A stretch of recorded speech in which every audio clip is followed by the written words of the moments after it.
आज हम करेंगे एक्सरसाइज 6 का प्रमेय नंबर 6.3 अर्थात 6.3। तो क्वेश्चन बोलता है यदि दो त्रिभुजों में संगत कोण बराबर हो तो उनकी संगत भुजाएं एक ही अनुपात में होती है और इसलिए ये त्रिभुज समरूप होते हैं। अब हम दो त्रिभुज लेते हैं।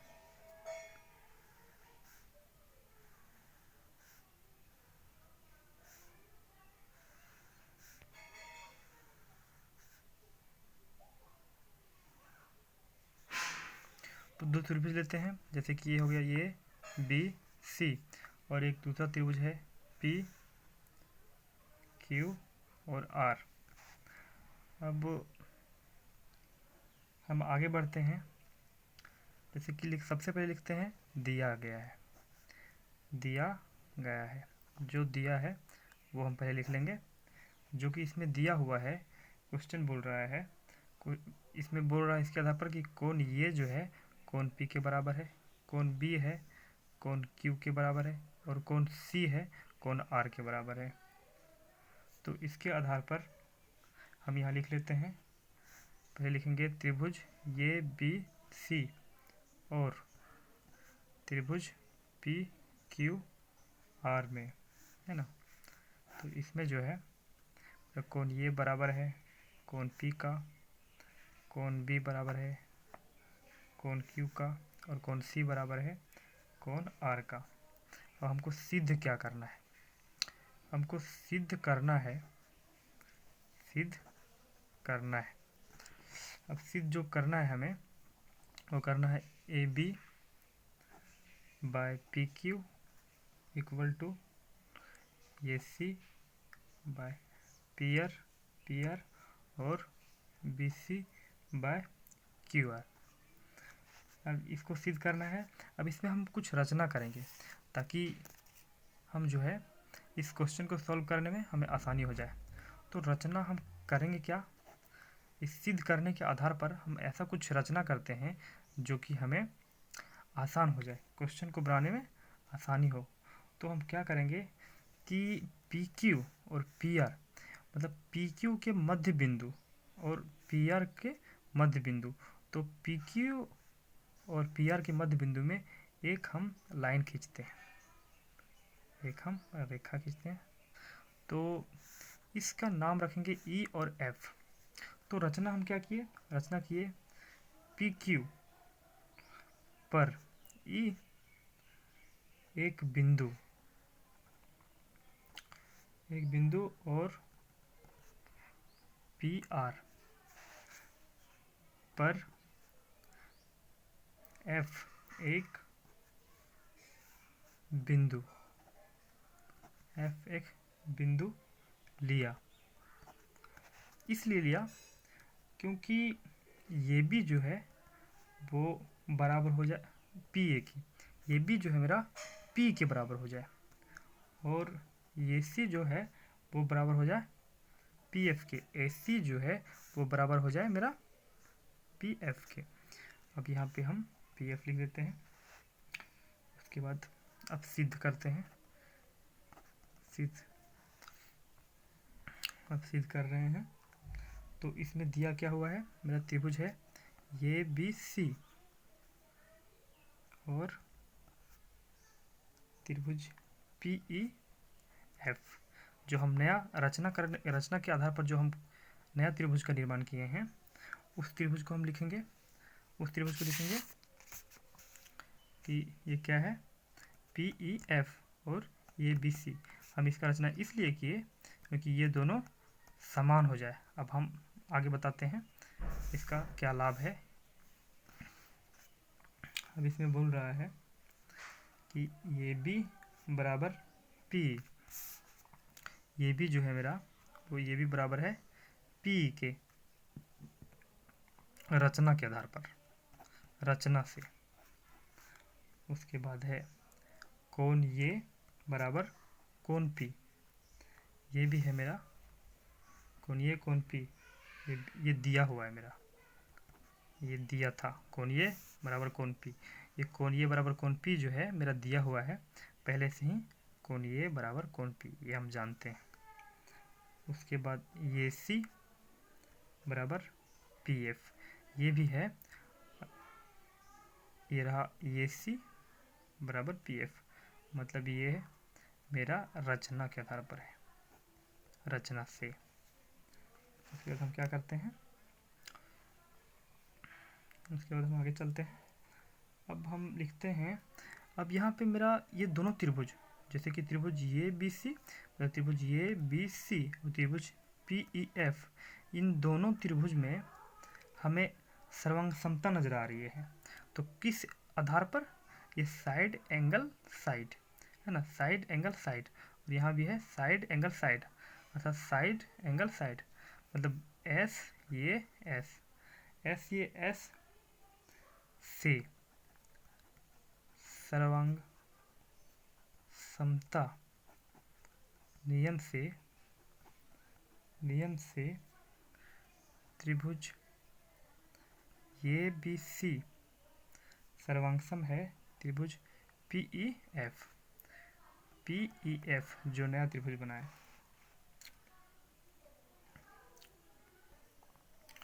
तो हमने लिखा था कि कोण ये बराबर है कोण पी का, तो कोण बी बराबर है कोण क्यू का, और कोण सी बराबर है कोण आर का।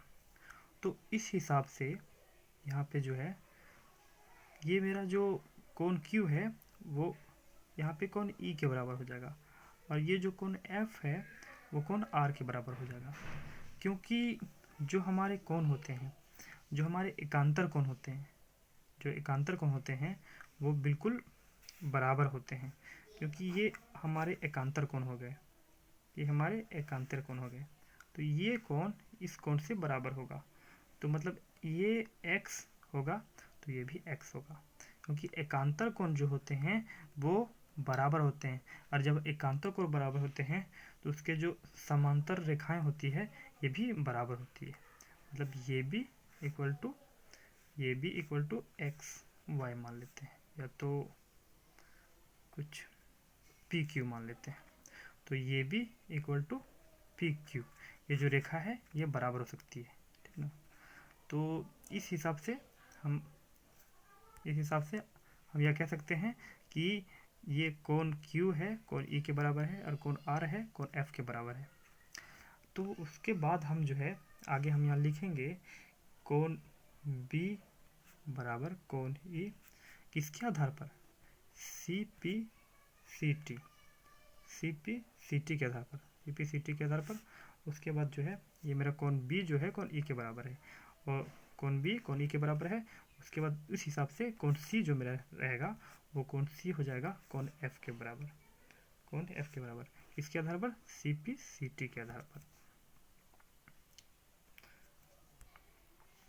अब यदि बोलिएगा कि कोण B कोण E के बराबर कैसे हो गया, मतलब कोण B कोण E के बराबर कैसे हो गया, और कोण जो C है वो कोण C कोण F के बराबर कैसे हो गया, जबकि हम यहाँ पहले ही सॉल्व कर चुके हैं, पहले दे चुका है कि कोण ये बराबर है कोण P, और कोण B बराबर है कोण Q के, और कोण C बराबर है कोण R के। तो अब हम इसको कैसे लिख सकते हैं, ये तो पॉसिबल नहीं है। तो देखिए इसको हम किसके आधार पर लिखे ये हम बताते हैं। कोण B जो है कोण Q के बराबर जो दिया है मेरा, हम ऐसा लिखे हैं, और जो है कोण C और कोण R के बराबर ये दिया है, लेकिन हमने लिखा है कोण B, हमने लिखा है कोण B इक्वल टू कोण E और कोण C इक्वल टू कोण F। तो ये मेरा जो है वो दिया हुआ है, तो हम ऐसा क्यों लिखते हैं, अभी ऐसा इसलिए लिखते हैं क्योंकि कोण B जो है वो कोण E जो है वो कोण Q के बराबर है, और जो कोण F है वो कोण R के बराबर है, ठीक है। तो इसीलिए मतलब कोण E जो है, ये जो कोण E है वो कोण Q के बराबर है, और कोण F जो है वो कोण R के बराबर है, इसीलिए हम इन दोनों को बराबर लिख सकते हैं। और यदि ये दोनों बराबर हैं तो मेरे ये दोनों भी बराबर होंगे, क्योंकि ये इसके बराबर तो ये भी इसके बराबर, क्योंकि जो मान इसका होगा वही मान तो इसका है। तो इस स्थिति से हम इसको बराबर लिख सकते हैं, इसको भी बराबर लिख सकते हैं। अब आगे हम लिखेंगे ये संगत कोण है, ये संगत कोण है जो बराबर है। तो मतलब ये बराबर है, क्यों है? क्योंकि ये संगत कोण है, और संगत कोण है तो संगत कोण यदि होगा तो ये जो मेरा लाइन है, ये मेरी रेखा, ये दोनों समांतर होंगे, ये मेरे समांतर होंगे अर्थात पैरेलल होंगे। तो इस हिसाब से हम लिख सकते हैं EF पैरेलल QR, मतलब EF जो है वो QR के समांतर है, EF मेरा QR के समांतर है। तो यहाँ पे हम क्या करेंगे, हम प्रमेय 6.2 में पढ़ चुके हैं कि यदि कोई लाइन समांतर हो तो उसका अनुपात क्या होता है कि P/EQ बराबर PF/FR, ये इसका समानुपात होता है। मतलब जब दो EF जो है समांतर है QR का, EF समांतर है QR का, तो इसका रेशियो अनुपात होगा PE/EQ और PF/FR, ये हमारा रेशियो बनेगा। अब हम क्या करते हैं, इसमें हम इसको हम उल्टा कर देते हैं, मतलब रेसिप्रोकल, मतलब इसको हिंदी में बोलते हैं व्युत्क्रमित करने पर, मतलब रेसिप्रोकल करने पर। तो हम क्या करते हैं, रेसिप्रोकल करते हैं,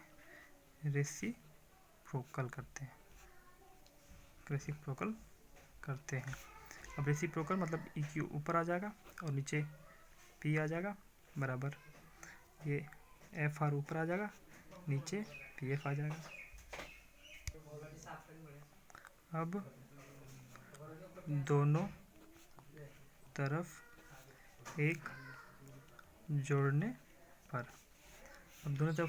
पर, अब हमें लाना है, अब जो लाना है उसके लिए तो कुछ तो करना पड़ेगा एक जोड़ने पर। अब हम एक जोड़ते हैं, अब EQ और PE इसमें हम जोड़ते हैं एक बराबर FR/PF, इसमें जोड़ते हैं एक। ये मेरा इसका हम भिन्न का जोड़ करेंगे, हो जाएगा PE/EQ प्लस PE बराबर FR, हो जाएगा PF/FR प्लस ये हो जाएगा मेरा PF। अब यहाँ पे क्या करेंगे कि EQ और PE, अब मेरा हो जाएगा EQ प्लस PE, मतलब EQ और PE, तो ये दोनों मिला के बाद हो जाता है मेरा PQ/PE बराबर FR, मतलब FR और FQ, तो ये दोनों मिलाने के बाद हो जाता है मेरा PR/PF। अब हमें क्या करना है, रेसिप्रोकल फिर से करना है,